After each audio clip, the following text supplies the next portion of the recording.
دايما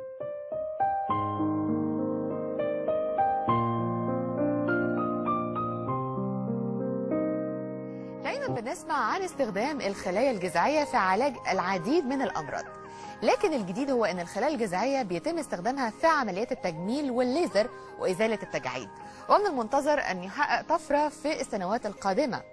لذا قررنا ان احنا نقرب اكتر من معرفة الخلايا الجذعية وحقيقة استخدامها في مجالات التجميل، ونتعرف اكتر عن الاثار السلبية اللي ممكن تسببها يعني. بشرفنا يكون معانا الحديث النهارده عن موضوع الخلايا الجذعية دكتور ابراهيم كامل، استشاري جراحات التجميل والليزر بكلية الطب جامعة عين شمس. اهلا وسهلا بحضرتك. اهلا بيك يا فندم.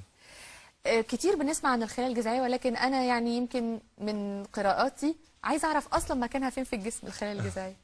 هي الخلايا الجذعيه اتسمت كده عشان هي دي خليه المنشأ. يعني زي الشجره كده الجذع بتاعها، فهي دي اللي بيدي السبلاي للشجره، بيبدا يدي التغذيه، بتبدا تدي التقويه. في مرحله الجنين وهو بيتكون في خلايا اللي هي الخلايا الجذعيه او ستيم سيلز بتكون موجوده في الجنين ده، بتبدا هي تتحول لخلايا مختلفه. يعني تبدا تعمل الخلايا المسؤوله عن تكوين الشعر، خلايا المسؤوله عن تكوين النمو الجلد بشكل عام. بالظبط، وبتعمل الخلايا دي نفسها. فبتلاقي ان الخلايا مثلا الكبد هي اللي بتعملها، الخلايا بتاعت العظام هي اللي بتعملها، خلايا المخ والاعصاب هي اللي بتعملها. فبالتالي بدات الطفره دي تحصل في مجال الطب عموما، مش بس في مجال الطب جراحه التجميل، بقت موجوده في الطب. وبدا الاطباء يدرسوا القصه دي. طب الخلايا الجذعيه دي قد ما هي خليه المنشأ، يبقى احنا نقدر نعالج بيها امراض كتير جدا. صحيح. نقدر نعالج بيها امراض للكبد، امراض للسكر، امراض اورام سرطانيه. صحيح. او امراض كتير جدا. فلقينا ان في جراحه التجميل في مشاكل كتير جدا بتقابلنا نقدر نتغلب عليها عن طريق ان احنا نستخدم الخلايا الجذعيه دي. مثلا بدات الموضوع اساسا بمرضى الحروق. مرضى الحروق مشكلتهم في حاجه، ان احنا ما بنيجي يجي لنا مريض الحروق في المستشفيات تكون البشره اوريدي تاكلت، يعني حصل لها ضمور، يعني الجلد ما بقاش موجود خالص. صحيح. بنسبه كبيره جدا. في مرضى بيجوا عندهم نسبه حرق بتوصل 60-70%، بتبقى تعتبر كارثه طبيه ان هو يبقى عنده نسبه حرق 60-70%. فبالتالي بدأنا ندرس الموضوع. طب احنا ممكن نيجي نعوض ده ان احنا نعمل خلايا جذعيه ونحضر الجلد بتاع الانسان ده، فبالتالي نقدر نغطي المساحات دي. لان ربنا سبحانه وتعالى خلق الجلد عشان يحمي الجسم من الداخل عن طريق انه ما يفقدش اي سوائل او بروتين او اي حاجه ثانيه. وبالنسبه لنا احنا بقى كمان في مجال طب الجمال لجراحات التجميل، لقينا ان الخلايا الجذعيه ليها استخدامات ثانيه كتيره جدا ممكن نستخدمها. صحيح. طيب ايه المرحله العمريه اللي ممكن نستخدم فيها الخلايا الجذعيه؟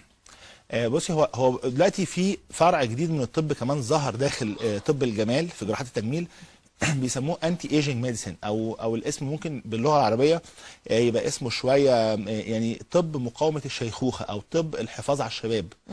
الطب دوت بقى ليه مؤتمرات في كل حته في العالم دلوقتي. يعني عايز اقول لك ان ممكن يتعمل 4-5 مؤتمرات في خلال السنه عن الموضوع ده. وبداوا يسموا القصه دي كمان ريجنراتيف سيرجري، يعني الجراحات المجدده للخلايا.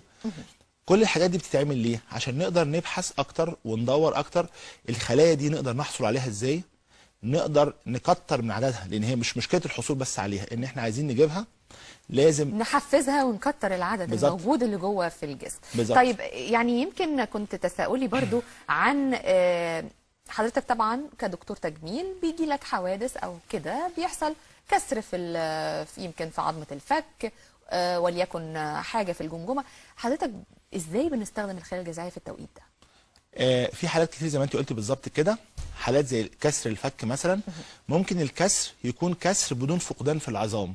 يعني الكسر لو جينا حطيناه جنب بعضه وحطينا شريحه ومسامير هنلاقي ان الكسر ده بدا يلتئم. في حالات بيبقى فيها فقدان في العظام مساحه معينه. هنا كنا زمان بناخد رقعه عظميه من منطقه ثانيه زي مثلا عظام الفخذ او عظام الحوض، ناخد جزء ونبدا نحطه في المنطقه دي، نملى الفراغ ده.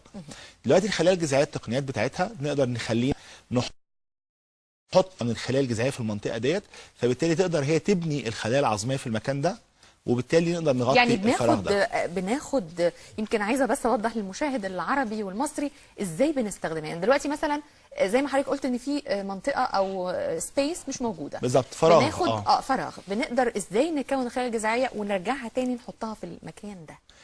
بنحصل على الخلايا الجذعيه مثلا ليكن عن طريق الدهون. اكتر مكان فيه خلايا جذعيه الدهون هي الدهون. وعشان كده احنا في طب جراحه التجميل باقي فروع الطب بتحتاج لنا في الحكايه دي.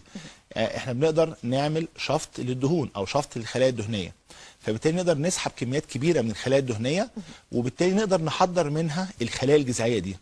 الخلايا الجذعيه ممكن ناخدها نبدا نحضرها ونحولها الى سائل نقدر نحقنه في المنطقه اللي فيها الفراغ دي، اللي فيها الفراغ العظمي دوت. أيوة. فبالتالي الفراغ العظمي ده بعد شويه يبدا يتكون ويبدا يعمل عظام في المنطقه ديت. التقنيه دي لما بتنجح او هتنجح ان شاء الله في المستقبل القريب، هي طبعا نجحت على مستوى التجارب ونجحت في بعض الحالات الاكلينيكيه، ده هيخلي باقي فروع الطب تقدر تستخدم الخلايا الجذعيه في حقنها في الاماكن اللي فيها امراض زي مثلا زي السكر. صحيح. تتحقن في البنكرياس، في الكبد، تتحقن في الكبد، حتى كمان في مجال الاعصاب. طبعا خلايا الاعصاب ما بتتجددش، لكن لما يجي يقدر الطب يوصل لانه يحقن الخلايا الجذعيه في مثلا النخاع الشوكي، ده بيحل مشاكل كبير جدا في المستقبل. هي طبعا لسه ما حصلتش للناس اللي مثلا لا قدر الله حصل عندهم شلل او حاجه نتيجه ان النخاع الشوكي حصل فيه مشكله. فبالتالي الامل كبير قوي في ان يحصل تجديد الخلايا الجذعيه. بالظبط. ظهرت امتى التقنيه دي؟ يعني تقريبا موجوده، يمكن انا سمعت عنها من فتره قريبه جدا، ما بالظبط. كانتش كل يعني الاطباء بيعرفوها. لكن هي ظهرت امتى تقريبا؟ هي ظهرت الكلام عنها في خلال ال10 سنين اللي فاتت، لكن اللي حصل ان احنا في طب الجمال وفي جراحات التجميل احنا سبقنا قوي فيها، لان لقينا المتطلب عليها عالي قوي، ولقينا في نفس الوقت كمان ان التقنيه بالحصول عليها عن طريق التقنيات اللي احنا بنعملها طريقه تعتبر سهله لجراحين التجميل، لان زي ما قلت لحضرتك هي موجوده في الدهون. صحيح. نقدر، هي طبعا موجوده كمان في النخاع بتاع العظام، موجوده في بعض الحاجات بنقدر نحضرها من الدم، فبالتالي احنا نقدر نحصل عليها من اماكن كتير، ولقينا ان النتائج بتاعتها بتبقى كويسه قوي في الحالات اللي احنا بنستخدمها، زي مثلا الناس اللي عندهم تساقط للشعر.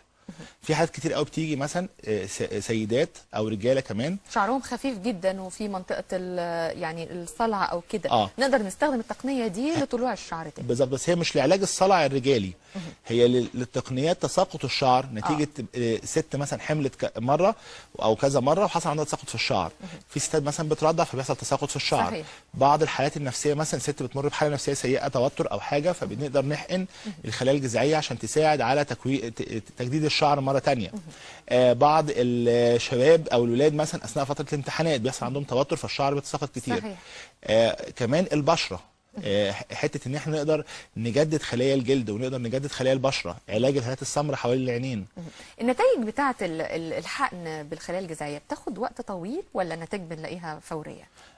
في خلال، يعني هو الكورس بتاع الحقن ممكن نحقن من 4 مرات ل5 مرات الخلايا الجذعيه بالتقنيه اللي احنا بنتكلم عنها، اللي هي التقنيات الحديثه دلوقتي، وتحضيرها في نفس الوقت ما بياخدش وقت غير 2 أو 3، وبعد كده نقدر نحقنها، فبنلاقي النتيجه بتظهر في خلال الشهر اللي بعد العمليه، 3 أسابيع تقريبا بعد الحقن. يعني تعتبر يعني فتره مش كبيره. كويسه طبعا. وعايز اقول لك ان نسبه نجاحها بتوصل اب تو 75%، يعني نسبه كبيره جدا طبعا. نسبه كبيره جدا. طيب الشركات، طبعا شركات التجميل اتجهت برضو لقيام بعض الشركات بوضع الخلايا الجذعيه في منتجاتها. بالظبط. ايه حقيقه المنتجات دي؟ هي فعلا بيبقى موجود فيها؟ في فرق كبير بين الخلايا الجذعيه المحضره من جسم الانسان، ودي بتبقى لكل انسان لحالته هو. يعني انا لما باجي مثلا احضر خلايا جذعيه من حد سواء راجل او ست، بسحبها وبحضرها له هو، ما ينفعش استخدمها لحد تاني. طب إيه ممكن يعني لو حصل كده بيحصل انفكشن مثلا؟ ما ينفعش. لا يعني زي نقل الدم او التهاب يعني. بالظبط. زي حقن الدهون ونقل الدم والحاجات دي كلها، كل انسان لحالته هو. وبالتالي بقت لكل انسان حالته هو. طيب اللي حصل ايه؟ ان بعض شركات التصنيع الدوائي الكبيره بدات تستخدم الخلايا الجذعيه المحضره عن طريق البكتيريا او عن طريق بعض الحيوانات، طبعا ده تصنيع طبي معترف بيه في العالم. بتحضر الخلايا الجذعيه دي وبتستخدمها في صوره محاليل او كريمات، وبدات تنزل الاسواق الطبيه، الصيدليات، فبالتالي بدا يبقى عليها اقبال. احنا دايما بنقول ايه؟ ده مكمل للعلاج بالخلايا الجذعيه، لكن مش هو ده العلاج بالخلايا الجذعيه، لان في فرق كبير جدا بين ان احنا نحقن خلايا جذعيه او نعمل التقنيه ديت لانسان محتاجها فعلا لعلاج مثلا جلد اليد. انت عارفه مثلا كان فتره طويله قبل كده كان مشكله الايدين عند الستات بالذات ان هي ما بنلاقيش ليها حل، مشكله الايدين من ناحيه مثلا النمش او يعني التجاعيد، النمش، ظهور الاورده فيها، ظهور ما بقع كانش فيها، ليها حل. كريمات او عن طريق استخدام الليزر مثلا. بس طبعا اكيد بتبقى النتائج مش بالقوه اللي غير الحقن طبعا. بالظبط، الليزر حسنها شويه، لكن الخلايا الجذعيه عملت فيها طفره كبيره جدا. وكنا بنلاحظها كمان، حتى كمان عارفه بالنسبه للفنانات اللي هي مهتميه قوي ببشره الجلد، وبنلاقي الايد فيها مشكله، فدايما كانت الايدين تبقى باينه قوي فيها مراحل السن المتقدمه بالظبط. فبالتالي الخلايا الجذعيه هنا حسنت جلد اليد قوي. كمان حسنت الرقبه، جلد الرقبه، حسنت قوي جلد البشره. فبالتالي زي ما بقول لحضرتك بتبدا تدي الاحساس اللي هو زي ما بقول لحضرتك فكره الريجنراتيف سيرجري او الجراحات المتجدده للخلايا. هي مش جراحات في الواقع، لكن هي تابعه لجراحه التجميل، فبالتالي اتسمت في العالم كله ريجنراتيف سيرجري بالشكل ده بالظبط. تقنيه او العلاج بالخلايا الجذعيه فعلا له طريقتين، طريقه عن طريق الحقن وطريقه علاج منزلي، يعني هل بيبقى فعلا الكلام ده؟ طب عايزين نعرف. هو العلاج بالخلايا الجذعيه لازم بيتم عن طريق الحقن بواسطه طبيب جراحه التجميل المتخصص. لكن زي ما قلنا ان في شركات ادويه نزلت الخلايا الجذعيه في صوره محاليل او كريمات. دي مش علاجات بقدر ما هي العنايه بالبشره، زي فكره معجون السنان انه بيعتني بالاسنان لكن مش بيعالج مشاكل الاسنان. شامبو الشعر بيعتني بالشعر لكن مش بيعالج مشاكل الشعر. صحيح. نفس القصه الخلايا الجذعيه اللي موجوده في الصيدليات او الموجوده في صوره ادويه، هي بتعتني بالجلد، بتعتني بالشعر، لكن مش بتعالج المشاكل اللي موجوده نتيجه تساقط الشعر او عدم نمو الشعر بصوره كويسه، او الفراغات اللي بتحصل في الشعر، او بيعالج مثلا الهات السمراء، او بتعالج البشره، او بتعمل حاجه زي كده. فهي بتدي نوع من انواع الترطيب، بتدي نوع من انواع استكمال للعلاج اللي بيتعمل في الاماكن المخصصه للعلاج بالصوره ديت. هل في اماكن للخلايا الجذعيه بتكون يعني نتيجتها اعلى من اماكن تانية، زي مثلا زي ما قلت لحضرتك في الجراحات مثلا لو الفك بتبقى النتيجه بتاعته اقوى مثلا لو في علاج الحروق؟ يعني هل الخلايا الجذعيه قدرتها على العلاج تحويلها لخلايا معينه اسرع من حاجه ثانيه؟ بصي اتعمل فيها ابحاث كتير لسه، ودي لسه تحت الدراسه، لكن الواضح جدا لغايه دلوقتي ان الخلايا الجذعيه بتقدر تتحول لخلايا كتير جدا في جسم الانسان. احنا بالنسبه لنا في مجال جراحه التجميل اهتمينا بالخلايا العصبيه وخلايا الجلد وخلايا العظام وخلايا الشعر، فلقينا ان هي بتتحول فعلا بصوره كبيره جدا تماما تحت الميكروسكوب، اللي هي انها اتحولت بصوره كبيره جدا للخلايا الجديده اللي احنا بنتكلم عنها.